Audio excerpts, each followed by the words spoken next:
Intelligent Ramblings with your host, Bill Alton. Co-hosted by Gary Glenn and William Howington with help from John Cohn. Well, good evening.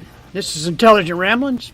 I'm Bill Lofton. I'm your host with the most, and I'm joined by my co-host, William Howington, John Cohn, and Mike Anderson. Who the hell he is. Anyway, let's get right to it, guys. The Supreme, and when I say Supreme, I got it in parentheses and in bold type. Supreme Court rules that Trump is immune when he does official acts. Not just Trump, everybody, every president. Every president. Thank you, William. The office of the presidency. We will talk about this briefly, and if you stay tuned, John Cohn will explain it a little bit better and in depth shortly.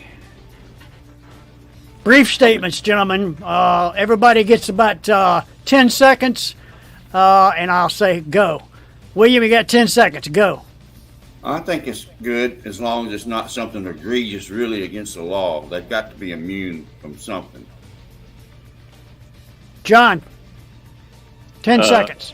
It is egregious, and it's an entirely new law that's been created by the Supreme Court, and it's wrong. Mike, 10 seconds. Go. It's an extremely irresponsible ruling without having any sort of written limitations legislatively on what would be considered official acts. Me, 10 seconds. Go. Are you kidding me? What the hell? If I want to take my Secret Service and say, officially, I want you to go out and kill this guy just because I can. Okay, that's it on that, and John will cover that in depth here shortly. You might want to hang on for that, and that should come up quickly. People with PDS can't get past Trump. You're right. It's all presidents. Joel, it's good to have you back, man. Yeah, Joe, we've missed you. We've had nobody to be Trump's spokesperson. William's been out a lot too, so between the two of you. Yeah, I need help. Well, as long he can't order a Secret Service guy to shoot somebody. It's got to be something within reason. It's official. I officially do it. You know, he officially is able to take home state secrets and officially put them in his garage haphazardly to where anybody could come by there and go, oh, I think I'll take that with a list of our spies that are listed all over the world and turn it over to them. WikiLeaks. Well, Biden did the same thing. He's taking home stuff.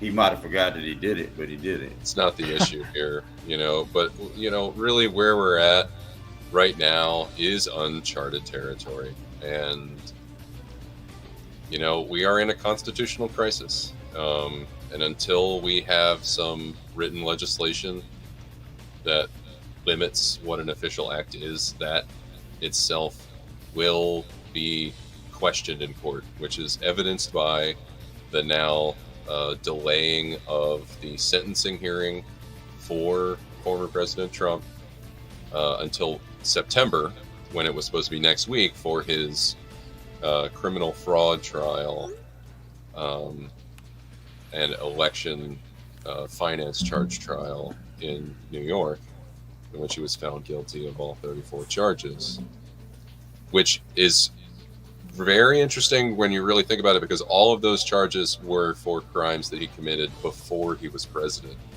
And the unfortunate reality of not having the definition of an official act means that that is up for litigation.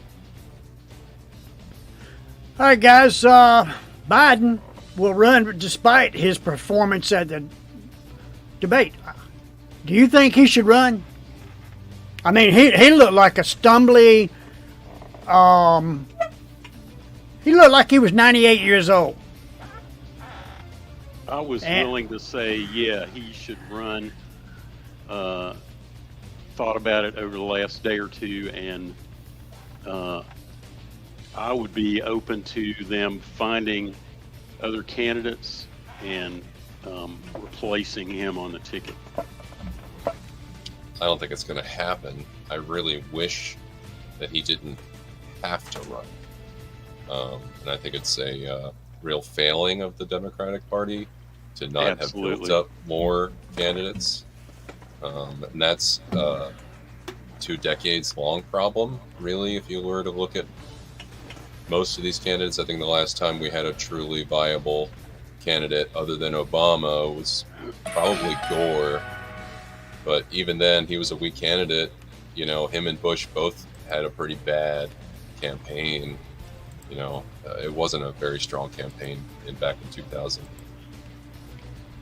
Well, I agree. I think they should have been working on this after the 2020 election was over.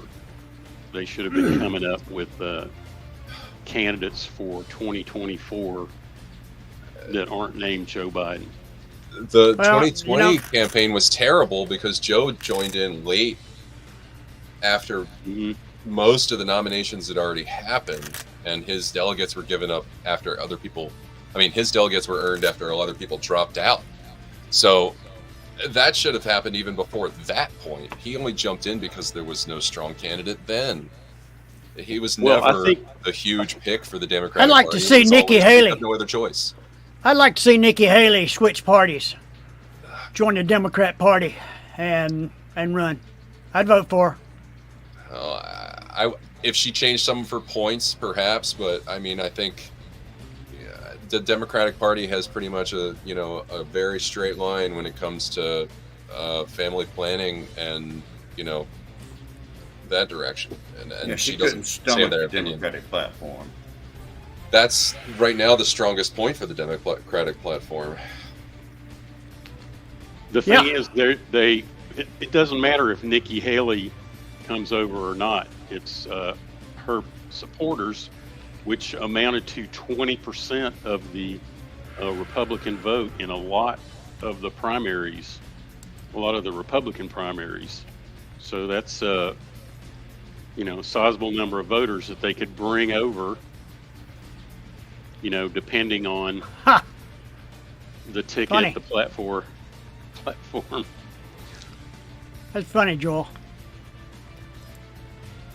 Yeah, I have to admit I'm not a Democrat, so it's easy for me to point at them too, because they push everything too far to the left for me in too many ways, and as a center left identifying person, I would say I agree with you, but I would say that it's a result in general of the money that's entered into politics over the last 30 years. And you really have to look to the Citizens United ruling, which has really done a lot of bad for our democracy. Well, I'd straight up tell you that I would vote Republican if Biden was running, if Trump was not running. I just really dislike Trump. I think he's an asshole. And he didn't follow protocol, and he's an embarrassment.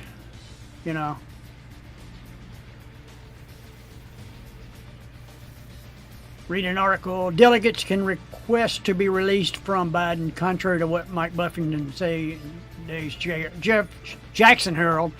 I think the Democrats have people they can run. I don't know if they have the popularity, though, and I'm it feeling doesn't take in a lot general of popularity. It just takes a viable candidate. If you can walk and talk, chew gum at the same time, and have a coherent thought, then you stand a really good chance of beating Trump. The problem with the ticket right now is Biden can't do that. He hasn't demonstrated that he can do that. And if they're going to make a change, they need to do it really quickly, like within 10 days. I think or a it's going vice to be too president late and they'll candidate is have to probably run. the only. Yeah, I think vice president changing is really the most likely possibility. I think it's too late. Makes sense. I will. One thing you definitely need to read before you go out and cast your vote is the 2025 mandate for leadership, the conservative promise. And I'm going to put a copy of it in Facebook groups in the file section so you can see it. Good idea. But that is something you definitely want to look through before you decide what you're going to do. Because it's a telltale. It's long as long gets, but it's got a lot of hidden truths in there. What link do they go to? What link is Joel Johnson on? How do presidents when they want to step? How do you change presidential candidates when he doesn't want to step down? You outvote him. You get 3 or 4 senators to go to his office one afternoon and tell him, Joe, it's over. That's exactly what happened with Richard Nixon, and that only took 1 or 2 senators, and that's what needs to happen here if they're going to make a change. Look, I'm a registered Democrat. I'd like to know what candidate that I would rally behind, because I haven't found one. And I'm not really rallying behind Biden. I'm not a disinterested politician. I'm definitely voting, but that doesn't make me excited. And I think the excitement gap is really what we're seeing played out right now by kind of the push for Biden to be, pulled off the ticket, because nobody's excited for him to run. No one is. Part of what's going on here is that the campaign in general is just lame. And you're right. Weak. No one's interested. No one's excited about this ticket. They're doing a terrible job of running a campaign. You could go back in time over decades and point out numerous examples of campaigns that were a lot more engaging, that brought voters in. They're just not effective. It's part of the problem. We will have to see what the United States really wants our country to be like. November will be a very important time for the future of our country. I absolutely agree with you, Alex. No doubt.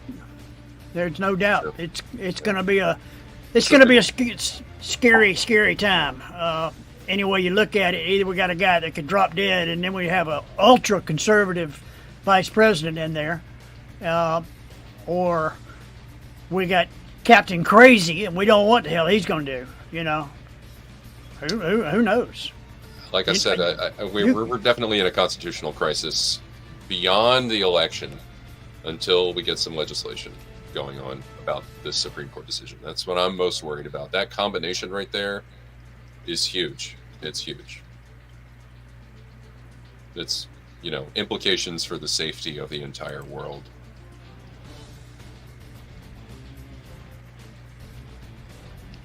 Yeah, that's what we worry about. The for business. Come on, guys, you've seen Trump in business for 4 years. You know what he's going to do.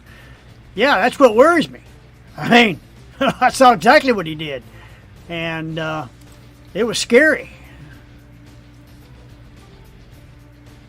Amy Klobuchar, Gretchen Whitmire, Joel Shapiro, the 2-term Democrat. That's Brashear from Kentucky with the Republican legislature. Any of those would be part of a good ticket, new Democratic ticket.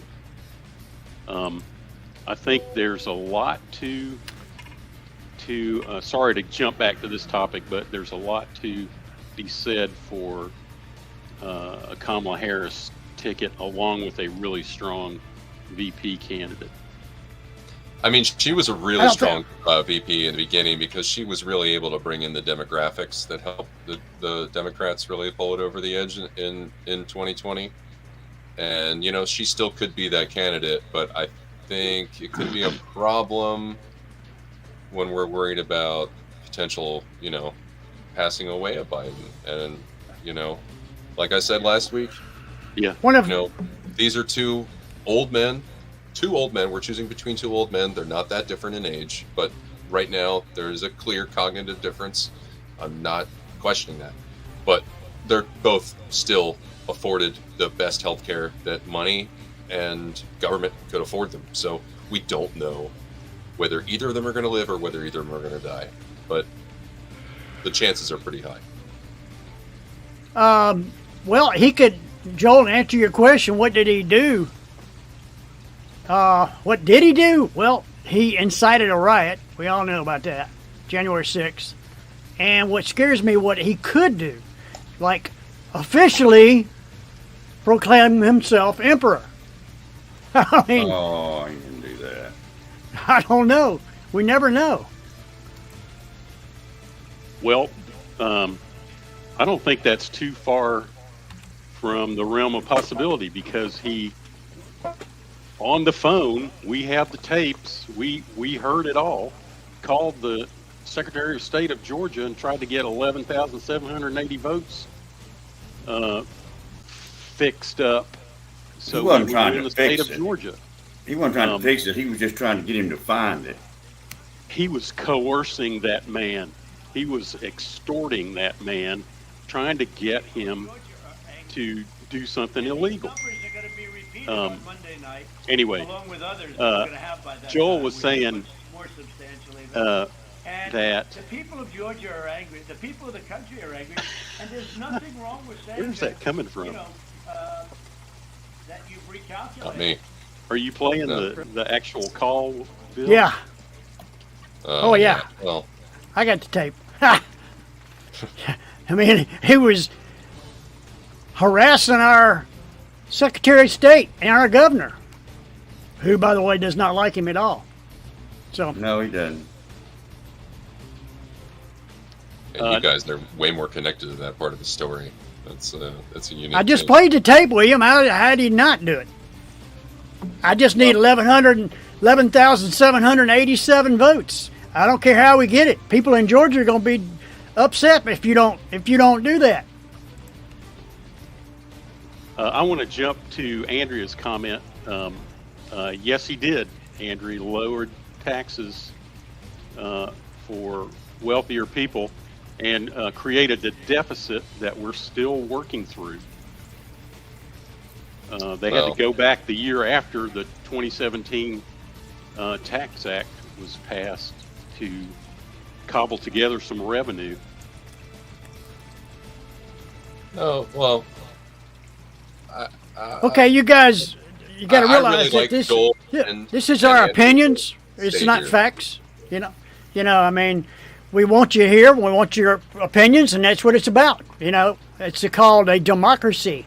And We're reacting.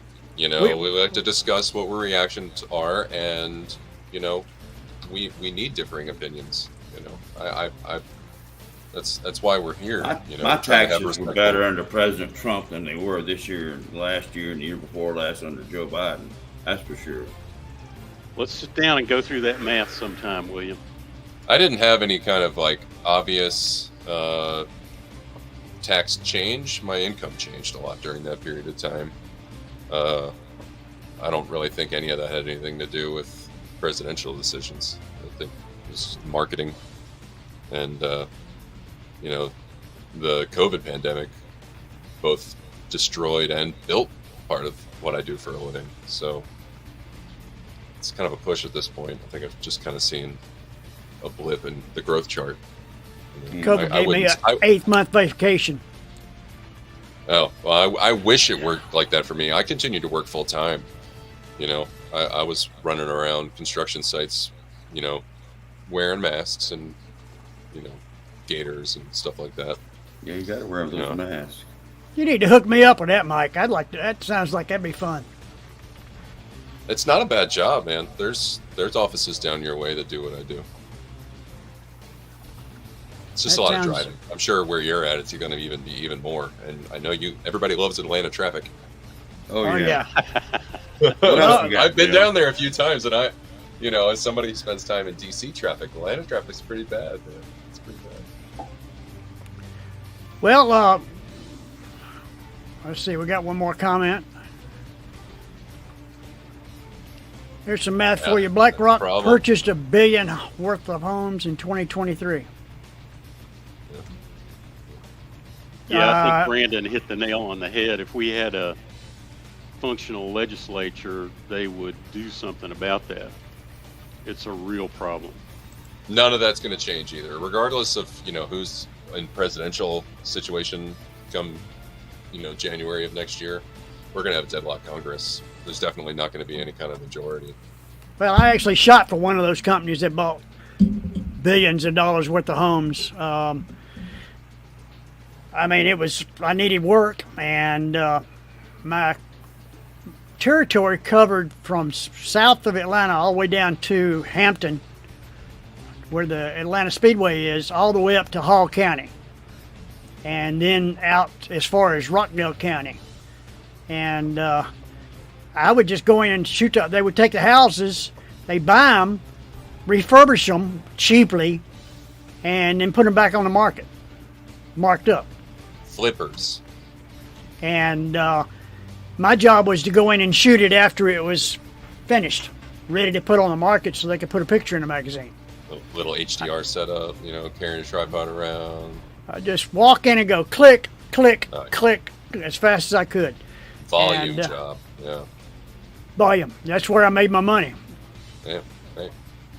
Good business. Real estate photography is good when there's like a back and forth between demand and supply. Right. You get into a market where you can get into places where they need to sell the house, so the pictures need to be looking good. That's when you can make your money. It's a good thing you made money. I sure don't. What, you were doing real estate photography and it wasn't working? No, I wasn't doing real estate photography. I wasn't doing any kind of photography. I don't have a job. That's why I'm not doing anything. I wish I didn't need a job. I need one. Yeah. Well, what else we got on the agenda? On the agenda is Hurricane Beryl flattened Grenada. 98% of dwellings were either totally destroyed or damaged. 98%. It Those looked wind like speeds were insane. It looked like they just went right across and just wiped everything clean. I saw before and after shots of it, and it was amazing. And at the same time, this is going on in Northern California. Wildfire spreads with more hot weather expected. Thousands evacuate. So you got a couple thousand miles away, you got this intense heat wave, which us folks down south are used to, and we're going, what's the deal? It's summer, But yeah. The Yankees are paying for it right now because when it hits 98 degrees up there, a good majority of them don't have air conditioners. And you're like... What, where? I'm sorry. I mean, we all have air conditioning. Up north, New York, Maine, Vermont, up in that area. Yeah, maybe up that far. They really sweat. And it's kind of like in the winter when people down here don't have fireplaces. It can be tough. But what the point I'm trying to make is the weather, it's whatever happens, it seems to be stronger. The wildfires are worse. The hurricanes are worse. The tornadoes are more often and worse. Everything is going to hell in a handbag. And Beryl was named the first major Category 4 storm to ever form in June. Yes. Yeah, it was made history. That's pretty big. Man, that oh my God, that radar signature was crazy. Really distinctly like purple and red. Whenever you see those colors, you know you're in for it.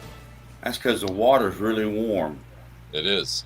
It's 3 degrees warmer at this point than it should be. The ocean temperature is what it normally is in late in July and early in August. So it's like 30 to 60 days ahead of us. That's what fuels hurricanes, is that hot water. That's right. Yeah. Or warm water. Alex says, sorry, my grammar is bad. That is why I deleted my previous comment. I have a lot of respect for those involved with this webcast. I will be respectful if I disagree with a certain message. Thank you, Alex. It really is. Please disagree. Please. It is really good it's good to hear somebody that actually disagrees with us and says it. That's what we're here for. That's Right. what it's about. Yeah. If you don't agree with us, there's only one rule. You cannot personally attack anybody. You can't say, Bill, you're in blank blank. You know, We can't talk about Trump at all then. Oh my God. you know, so you can't, when you start getting personal, we just rather you go somewhere else. That's fine. We don't care. And that's to a man, I promise you. But, well, as I've said in a webcast, on this webcast, I don't know, a couple months ago, that it was going to happen, Israel turbocharges the West Bank settlement expansion with the largest land grab in decades. Israel has approved the largest seizure of land in the occupied West Bank in over 3 decades. And it's probably going to worsen the tensions now in that part of the world. But You see this? John was here, William was here, and they'll attest to the fact that I said what's going to happen is they're going to basically bulldoze a chunk of Gaza and call it Israel. They're expanding. And this, they gave them a reason. They have obviously called it Israel the whole time. They have always said that there is no Palestine. That is Israel. Gaza is Israel. They have always said that. Well, now it's going to have signs up that says it's Israel. Israel state limit, whatever. Israel country limit. Thank you again, Alex.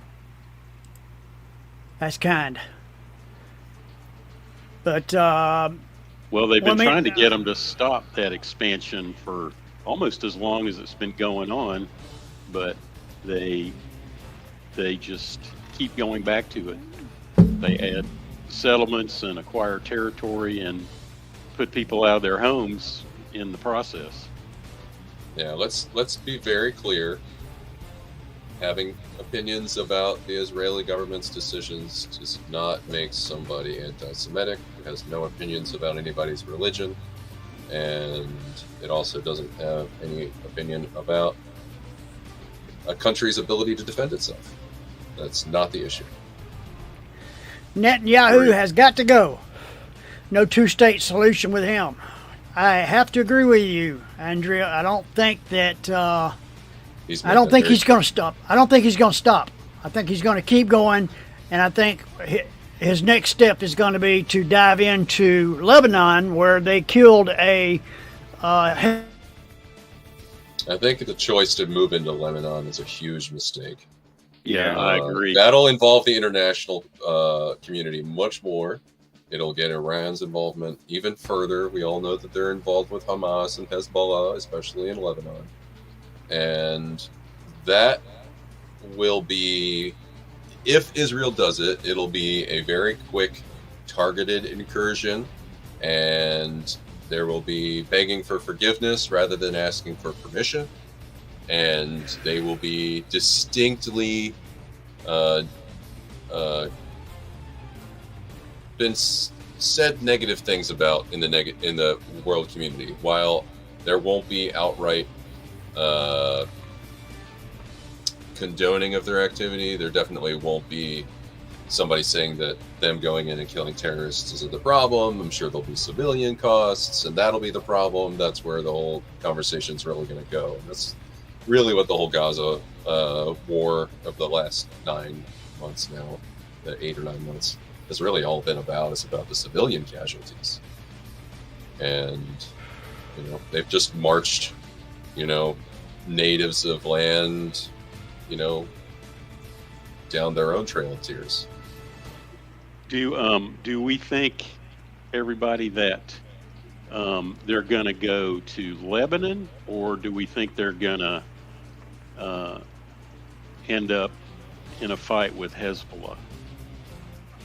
Well, Hezbollah is in Lebanon. Yeah, that's why they would go in. I don't think they'll annex any land in Lebanon.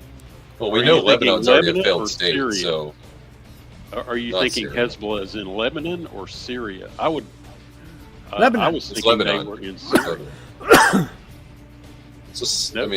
we're not talking a vast amount of land, really. Right. All these places are really close together.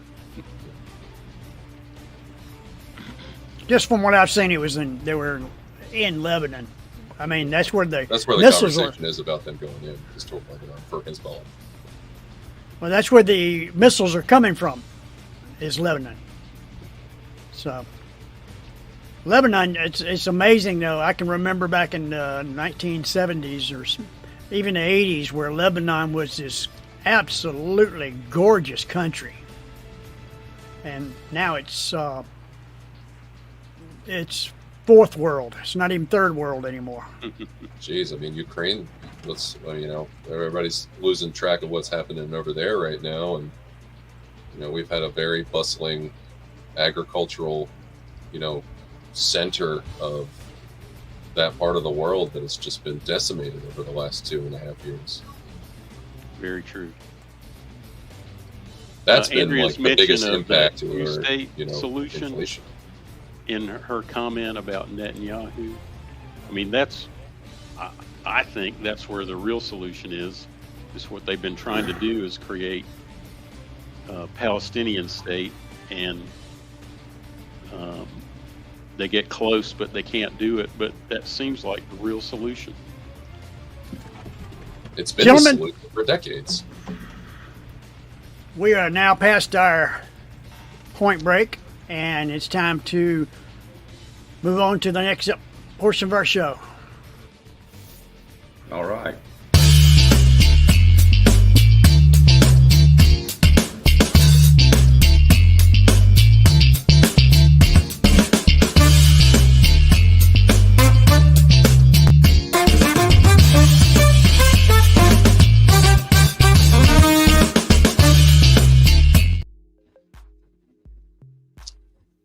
Well, that's the question. Who is this guy?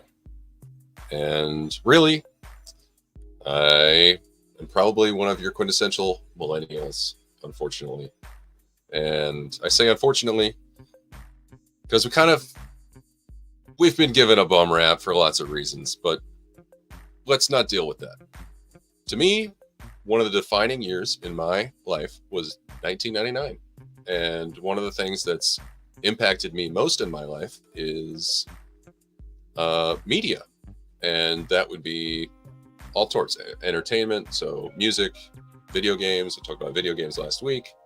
I got a poster over here that's, Primus poster. Primus sucks for anybody who cares about that. But 1999 for me was all about movies.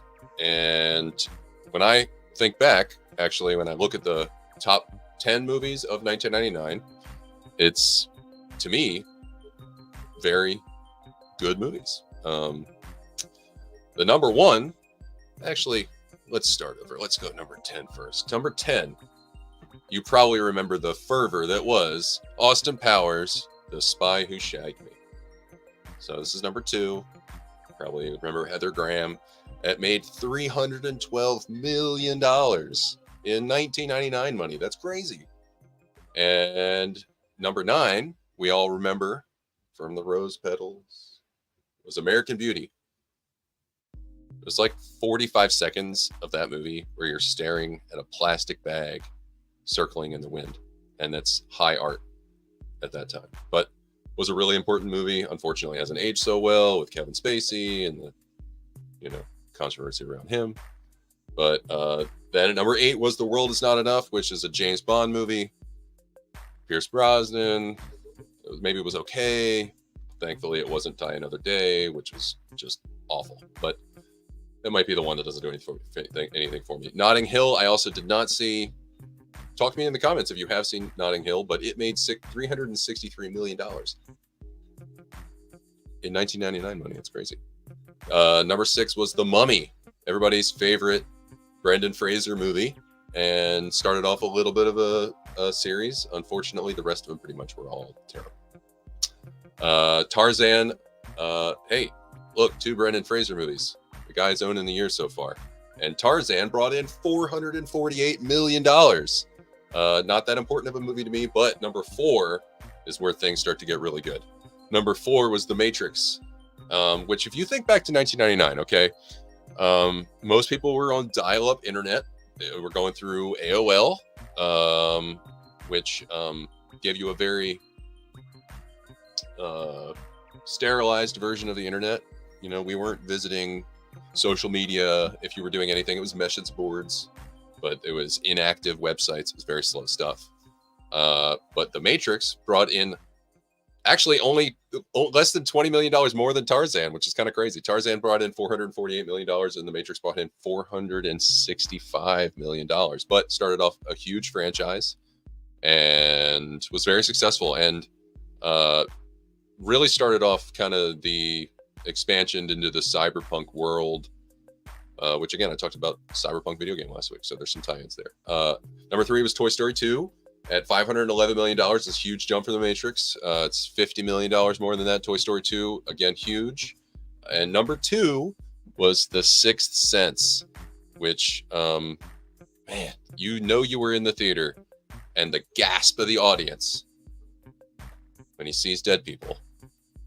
And you know the twist. I'm not going to give it away if you haven't seen it. You all know it. But the number 1 movie that brought in $924 million in 1999 was Star Wars Episode 1, The Phantom Menace, which at the time was absolutely hated because Jar Jar Binks ruined that movie to a lot of people. But on reflection, it has aged much better than these more recent sequel series and now these expansions. My God, Disney is milking it to death.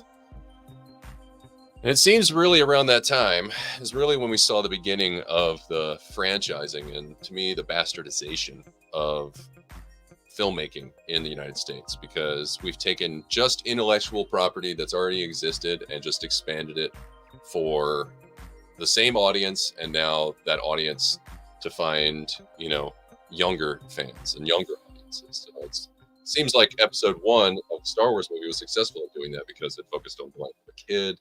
It also brought in Jar Jar Binks, an annoying character, but it was comic relief, and the kids loved him. He was really, really popular at the time. Look, I was young. I didn't have a driver's license. I went and stood in line at one of the historic theaters and saw that movie, and it was an experience. There was guys behind me dressed as, you know, various characters in the movies, and it's not that big a deal to me. But it's kind of undeniable now that the boardroom is taking control over movie production in this country, and all we get are sequels and existing movies. We need a little bit more variety. But anyway, 1999, we have 10 of the greatest movies that to me have really meant a whole lot. You might remember The Iron Giant, The Green Mile. You also have Fight Club, Virgin Suicides, Magnolia. The list goes on. And, you know, Eyes Wide Shut came out that year too, and can't say I recommend that one, but that's about it. Anyway, there's a little bit into Who Am I? Thank you for that. This webcast is brought to you by William Lofton Photography. They can be found at williamlofton.com, offering event residential portraiture at williamlofton.com.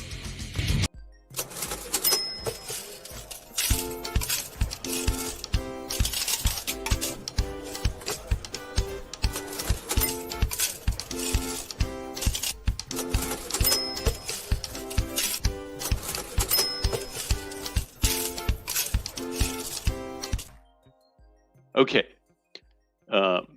let's talk about this immunity business. I want to read from first paragraph, first sentence of the text of the decision, and then we're going to talk about it.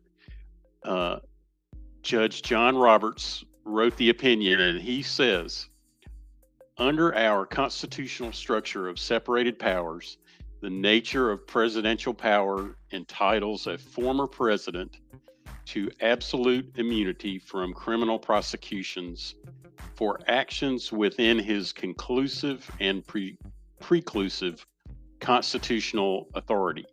No, no, no. That upsets 200 years of decisions by the Supreme Court. And basically turns the concept of stare decisis on its head. If you are a law student nowadays, just forget that chapter. Don't even bother reading it because the Supreme Court just threw it out. Okay, let's get back on track. He finishes up the first paragraph by saying, and he is entitled to at least presumptive immunity from prosecution for all his official acts. All his official acts. There is no immunity for unofficial acts. Well, thank goodness for that. They left us a little sliver to hang on to. The thing about official acts and conclusive and preclusive constitutional authority, to me, means that he has absolute immunity when he is dealing with people who basically report to him. In the executive branch, he can do whatever he wants and not face criminal charges for his actions. So let's give an example. The Department of Justice is a department within the executive branch. The head of the Department of Justice reports to the president. And for example, the president and the attorney general could be in a meeting. The president gets upset and smacks the attorney general. Anywhere else in this country, that would be a physical assault, chargeable. You go to jail, you stand trial. For the president, no. And it really, if you read Justice Sotomayor's dissent, she lays out 3 distinct possibilities where this immunity gives the president cover to commit crimes that would otherwise be prosecuted for anybody else in the country. And this goes right to what is wrong with this ruling. So now before this ruling, the president and everybody else was assumed to be not above the law and could be charged and brought to trial for their actions. And now the Supreme Court has set the president apart from everybody else in this country. And he is not liable for criminal acts that he commits if it's within his official duties. It just is so wrong. So I'm done ranting about that. You can tell I've had a lot of caffeine while I've been thinking about this. I can think of at least 2 ways where this can be fixed. Number one, the Congress of the United States can get together and create a law that defines presidential immunity and keeps him within the law just like everybody else. So in other words, they can pass a law which overrides, supersedes, and does away with this idiot ruling. Or the Supreme Court itself could go back and look at this decision and say, wow, we were wrong. Let's fix this. Neither of those is happening anytime soon.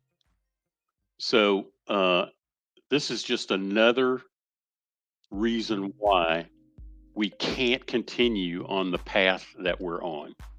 We have got to fix a lot of things, but fixing the Supreme Court now goes right to the top of the stack. It hurts everyone. Every last person in this country is hurt by this ruling. So, thank you for listening. go to Facebook, Intelligent Ramblings Friends, and you can see my notes, and you can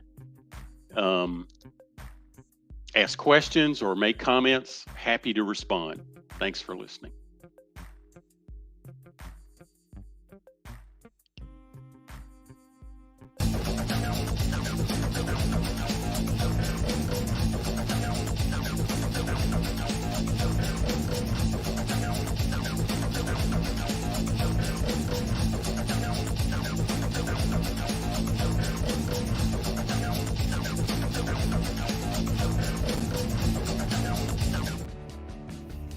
Good evening. This time last week, I was flying back from Boise, Idaho, where I spent a quick 5-day vacation there visiting my oldest daughter and her family. But I'm back tonight. Tonight, we're going to talk about money and to see if this makes you sick. In the National Basketball Association, the NBA, the average salary is $10 million a year. Can you imagine that? $10 million per year for one player. The league minimum is $1.12 million a year. That's the league minimum. If you're the worst player on the team, you make $1.12 million. LeBron James, who arguably may be the best player in the league, just signed a 2-year, $104 million contract with the LA Lakers. His son, Bronny, who hasn't played a lick and is 19 years old, just signed the same day as his daddy for a guaranteed 4 years, $7.9 million. The biggest contract goes to Jason Tatum of the Boston Celtics, who just won the NBA championship, and he signed a 5-year, $314 million contract. $314 million, which is a record. Klay Thompson left the Golden State Warriors for the Dallas Mavericks, and he signed for 3 years for $50 million. The Atlanta Hawks had the first pick in the NBA draft last week, and their first pick from France, Zachary Rizacher, signed to a 4-year, $57.2 million contract, and he hadn't played a lick either. He hadn't shot a single shot in the NBA. He's guaranteed $25 million.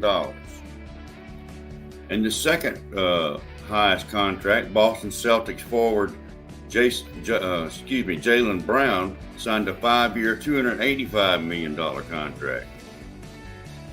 And the last one, Nikola Jokic of the Denver Nuggets signed a 5-year, $276 million contract. Are you sick yet? I know I am. I could go on, but you get the gist. In happier news, 16-year-old Quincy Wilson just made the United States track and field Olympic team. He becomes the youngest male athlete ever to compete with USA track and field in the Olympics. He's going to compete in the 4x400 meter relay, and I ran that in high school, and I was 11 seconds slower than he is. Can you imagine that? He would be finished, and I would just be coming out of the last curve. 11 seconds slower. Wow. That's some good news. I look forward to seeing him run. When most 16-year-olds are in high school, he's going to be running in the Olympics. Well, that's it for sports for this week. We'll see you next week.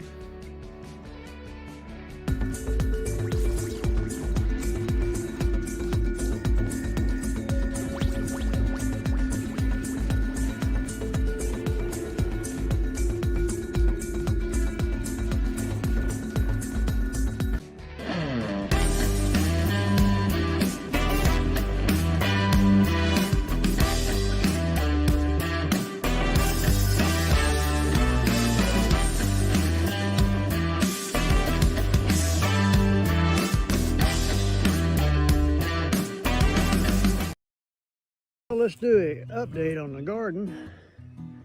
Corn's starting to make corn. Slowly but surely.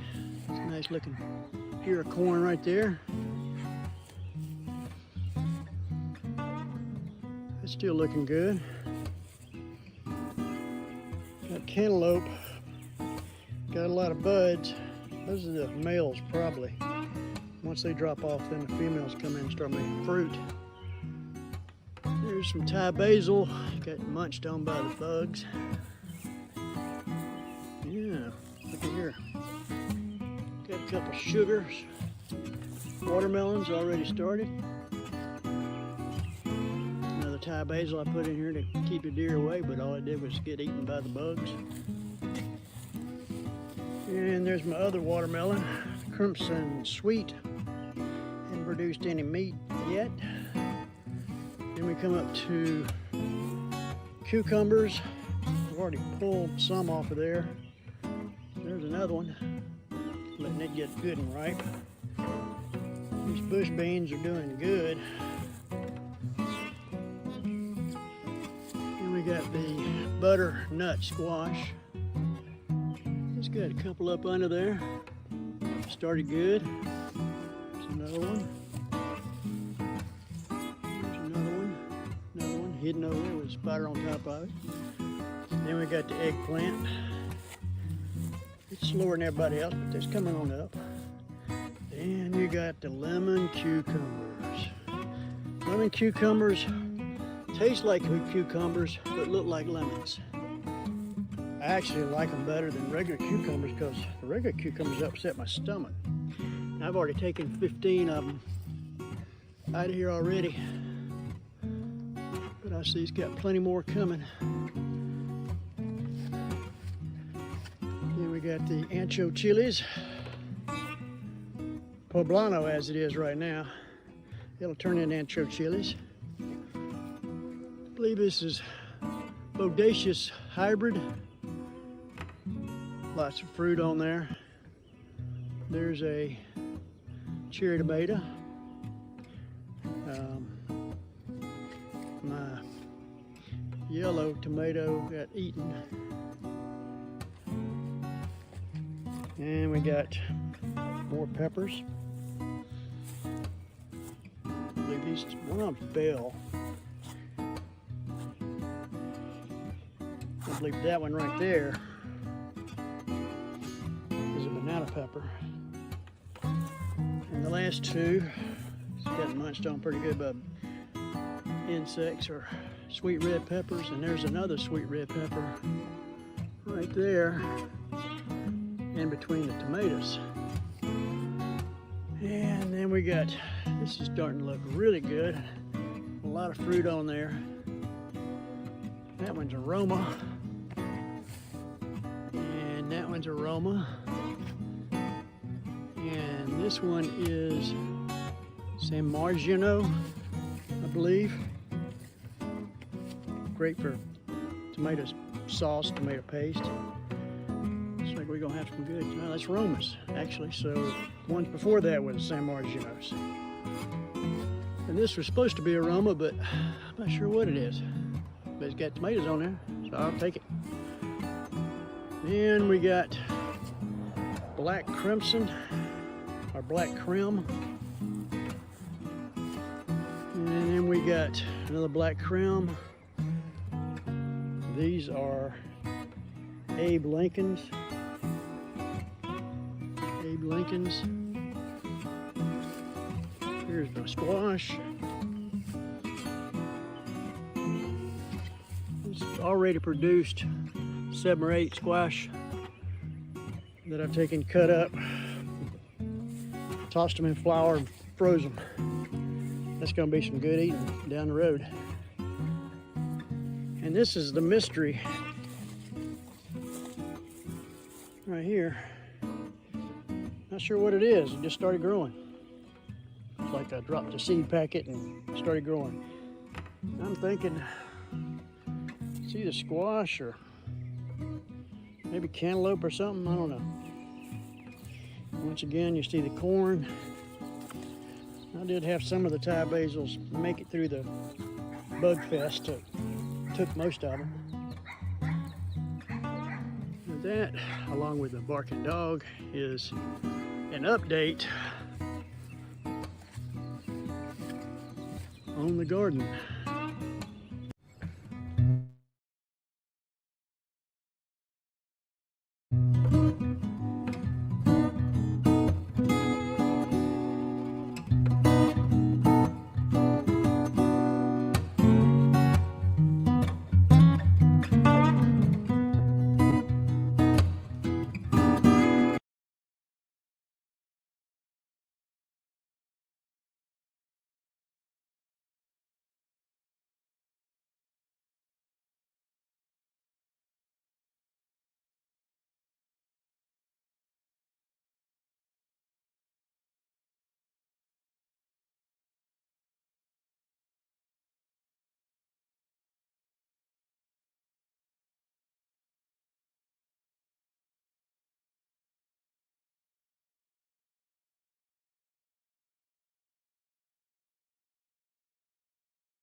garden looks good, Bill.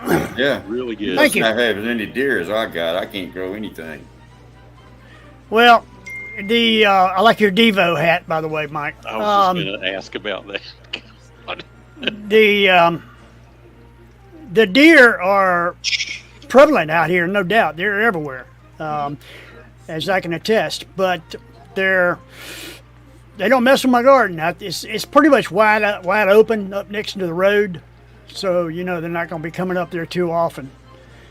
And I got a 22 that I'll pop them in the ass if I ever see one. It's enough to piss them off, not to kill them.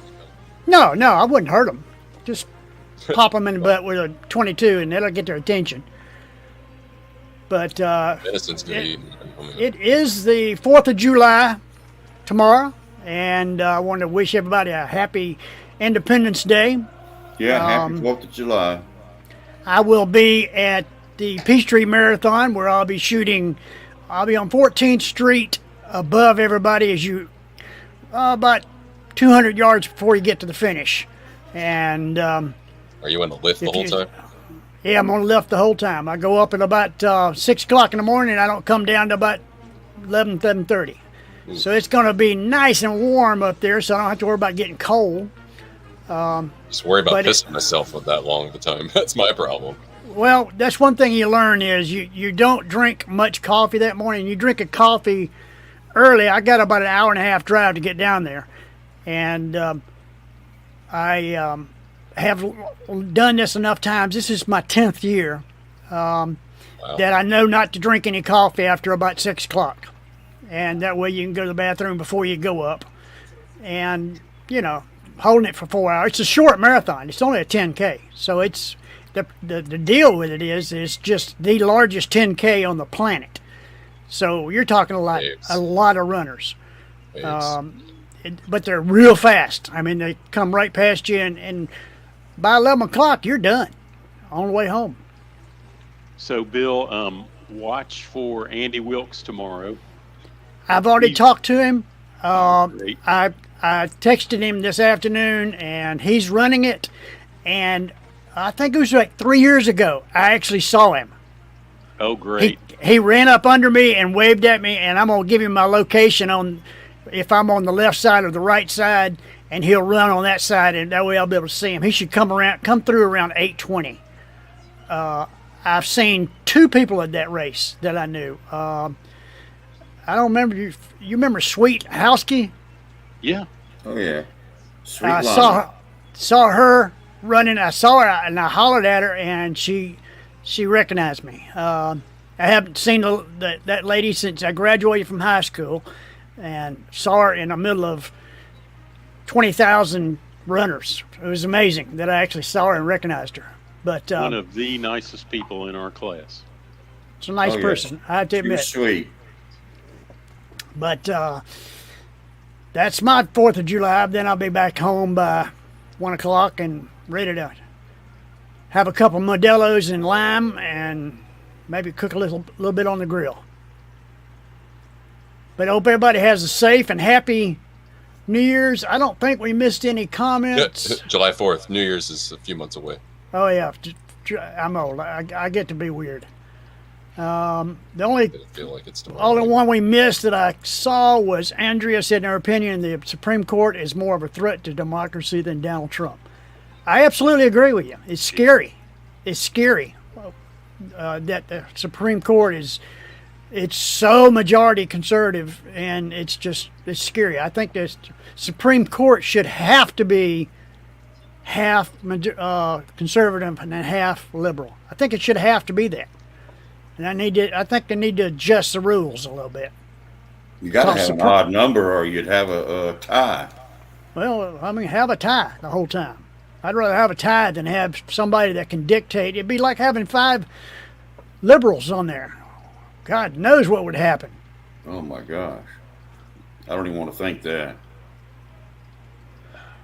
And also, the Braves are leading 3-0 in the bottom of the 5th. Probably not the bottom of the 5th anymore. Good job tonight. Happy 4th of July tomorrow. And that's all our comments that we missed. I'm having steak tonight. What about you guys? I've already eaten. I had a peanut butter and jelly sandwich. That's I American. had grilled chicken and grilled corn on the cob. Oh yeah. Oh yeah.